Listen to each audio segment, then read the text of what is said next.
NFL fans, conference championships. We've got the mighty Jacksonville Jaguars going against the even mightier New England Patriots.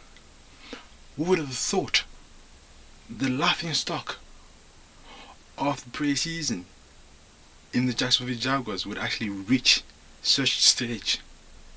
And when you look at the first few weeks and how the New England defense were actually conceding so many points, so many yards on a weekly basis, would also turn it around and be here.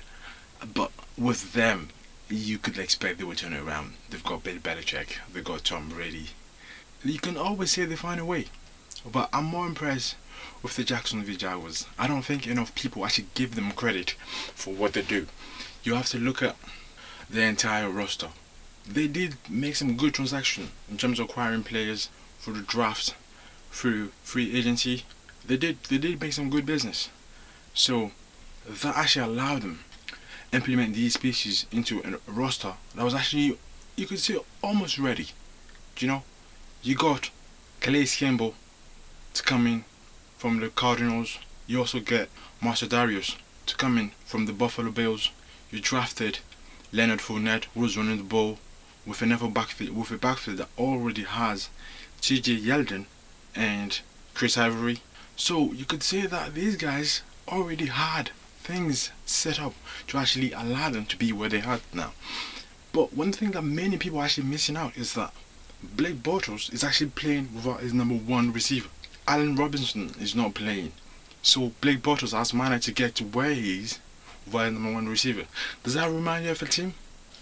2015 Carolina Panthers. Cam Newton, no Kelvin Benjamin, managed to get to the Super Bowl. Faced the Denver Broncos, and Von Miller happened. Von Miller turned up and made it his own show. But these Jaguars, they're totally different. They've got something. They've got something, I'm telling you people. They've got something that will frighten any team right now left in this conference championships.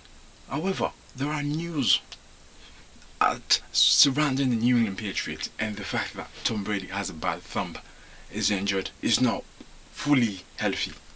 Don't get fooled, people.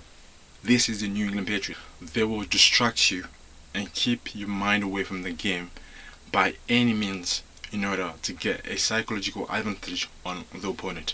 Tom Brady, I don't care. Even if I see Tom Brady on a hospital bed, hospitalized, I still think he's fully ready. The New England Patriots, you could never sleep on them. Never. If you ever sleep on these guys, they will turn up and wipe you out. They don't play games. Never should you. So, Tom Brady, bad thumb, always think he's ready, 100% to go. The Jags against the Pats is going to be like very good chess matchup. You've got good defense in the Jaguars that are very athletic. You've got very key pieces. You're talking Jalen Ramsey. You're talking Telvin Smith. You're talking Master Darius and Calais Campbell that I mentioned. You got Yannick Ngakoue. These guys will rush the passer on a continuous basis.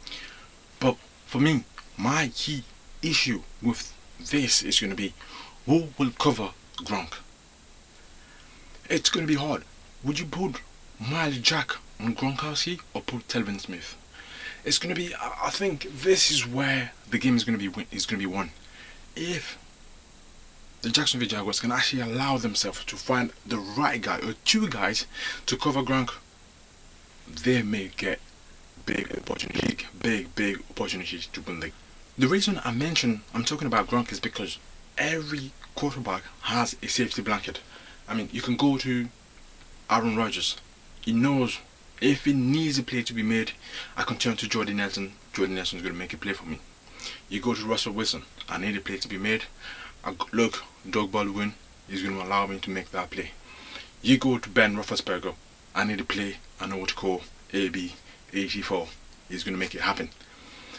However, with the Patriots, there are at least 4 guys that can actually make or can actually be Tom Brady's safety blanket.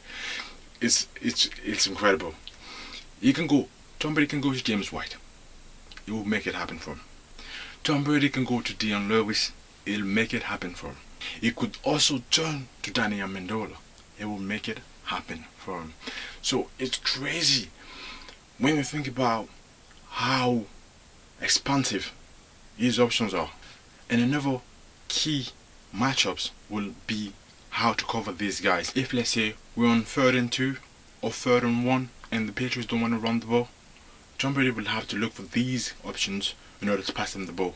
Can the Jaguars secondary be ready for any look, anything coming at them?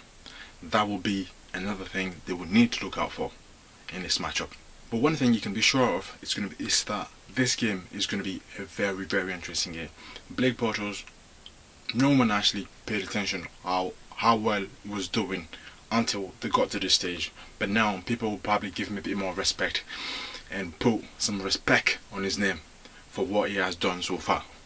I believe the Jags are going to win this game down to their defense turning up, but also more importantly down to Blake Bortles' rushing ability, because that's one thing that the Patriots don't like. A QB that can actually move and be mobile enough to get out of the pocket and actually make plays. You look at the game against the Titans, the Patriots loaded the box. Derrick Henry didn't have anywhere to go. The Titans lost the game. But with the Jags, if you load the box, remember, this guy can actually move. Bortles has wheels. Will he be able to make use of that in order to make plays and move the chains? We'll have to wait and see. I'm going to give my vote to the Jaguars to win this game. But Tom Brady, like I say, the Storm, you've got to be ready for this guy. He's going to come out. Bill Belichick, you're going to be ready. The Jacksonville Jaguars are also going to be ready. It's going to be fun. I'm looking forward to it. And I'm sure you all also are looking forward to it. It's going to be a good game. The Jags are going to do the business. And that's my prediction. If you enjoyed this video, give me a thumbs up. And I'll see you next time, people. Take care. Peace.